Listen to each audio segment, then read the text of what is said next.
வணக்கம். உங்க போனை சார்ஜ் பண்ற அதே சயின்ஸ் தான் உங்க வண்டிய துருப்பிடிக்கவும் வைக்கிதுன்னு சொன்னா நம்புவீங்களா?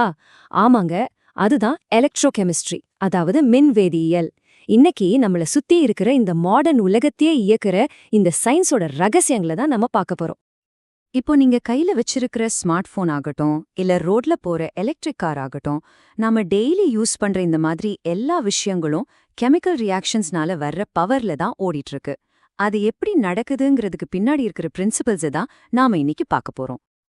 அப்போ நம்ம மனசுல வர்ற முதல் கேள்வி, எப்படி கெமிஸ்ட்ரி மூலமா கரண்ட் உருவாகுது? ரசாயன சக்தி எப்படி மின்சாரமா மாறுது? அந்த மேஜிக் எப்படி நடக்குதுன்னு தெரிஞ்சுக்க ரெடியா இருங்க.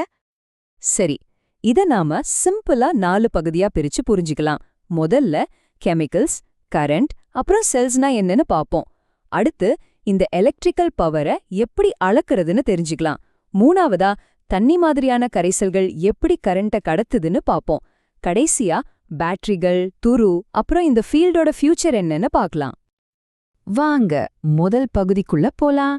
அதாவது கெமிக்கல்ஸ், கரண்ட் அண்ட் செல்ஸ். இங்க நாம எலக்ட்ரோகெமிஸ்ட்ரியோட பேசிக்ஸ் என்ன, அப்புறம் அதுல இருக்கிற 2 முக்கியமான செல் வகைகள் என்னன்னு பார்க்க போறோம். சிம்பிளா சொல்லணும்னா எலக்ட்ரோகெமிஸ்ட்ரிங்கிறது ஒரு டூ-வே ரோட் மாதிரி. ஒரு பக்கம் கெமிக்கல் ரியாக்ஷன்ஸ் கரண்ட்டை உருவாக்குது, உதாரணத்துக்கு நம்ம பேட்டரியில நடக்கிற மாதிரி. இன்னொரு பக்கம் நாம கரண்ட்டை கொடுத்து கெமிக்கல் ரியாக்ஷன்ஸை நடத்தவும் முடியும். இப்போ இந்த 2 வகை செல்களுக்கும் என்ன வித்தியாசம்னு பார்க்கலாம். கால்வானிக் செல்லுங்கிறது ஒரு அருவி மாதிரி, தண்ணி தானா மேல இருந்து கீழே கொட்டி பவர் ஜெனரேட் பண்ற மாதிரி. இதுல ரியாக்ஷன்ஸ் தானா நடந்து கரண்ட் உருவாகும். ஆனா எலக்ட்ரோலைட்டிக் செல்லுங்கிறது ஒரு பம்ப் மாதிரி, நாம பவரை யூஸ் பண்ணி தண்ணியை கீழிருந்து மேல ஏத்துற மாதிரி. இதுல நாம கரண்ட்டை கொடுத்து ஒரு ரியாக்ஷனை நடத்தணும். ஒன்னு தானா நடக்கும், இன்னொன்னு நாம நடத்தணும், அவ்வளவுதான்.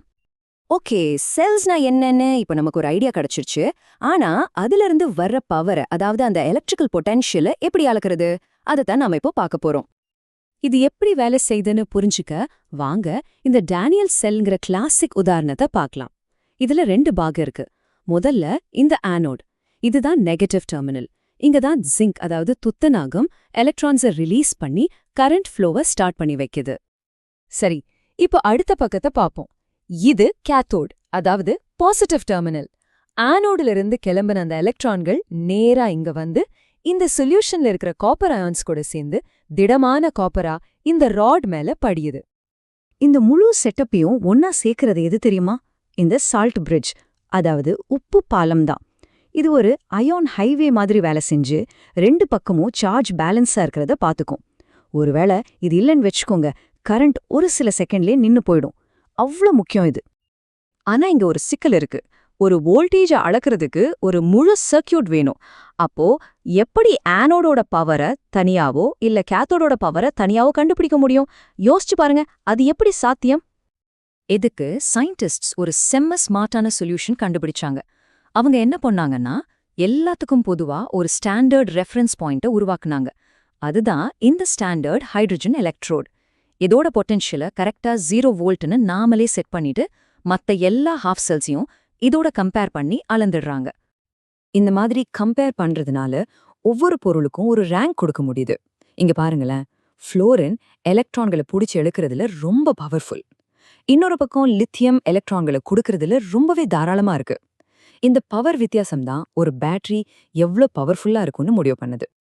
ஆனா ஒரு செல்லோட வோல்டேஜ் எப்பவுமே ஒரே மாதிரி இருக்காது. நிஜ உலகத்துல டெம்பரேச்சர் அப்புறம் சொல்யூஷனோட கான்சென்ட்ரேஷன் மாதிரி விஷயங்கள் அதோட பவரை மாத்தும். இதை விளக்குறதுக்கு தான் இந்த நெர்ன்ஸ்ட் ஈக்குவேஷன் இருக்கு. இதுக்கு ஒரு நல்ல உதாரணம் சொல்லணும்னா, அதனால தான் ரொம்ப குளிரான காலத்துல நம்ம கார் பேட்டரி சில சமயம் ஸ்டார்ட் ஆகாம பிரச்சனை பண்ணுது. இது வரைக்கும் நாம எலக்ட்ரோட்ஸ் பத்தி பார்த்தோம். இப்போ சர்க்கியூட்டோட இன்னொரு முக்கியமான பாகமான சொல்யூஷனுக்கு வருவோம். கரண்ட் முழுசா ஃப்ளோ ஆகணும்னா அந்த சொல்யூஷனும் கரண்ட்டை கடத்தணும் இல்லையா? ஒவ்வொரு சொல்யூஷனும் கரண்ட்டை எந்த அளவுக்கு திறமையா கடத்துதுன்னு கம்பேர் பண்ண நாம யூஸ் பண்ற ஒரு மெஷர்மெண்ட் தான் இந்த மோலார் கண்டக்டிவிட்டி. சிம்பிளா ஒரு சொல்யூஷனோட கரண்ட் கடத்தும் பவர்னு வச்சுக்கலாமே. இந்த கிராஃப்ல 2 விதமான பொருட்களை கம்பேர் பண்றாங்க பாருங்க. இந்த நேரா போற லைன் KCl, அதாவது பொட்டாசியம் குளோரைடு. இது ஒரு ஸ்ட்ராங் எலக்ட்ரோலைட்.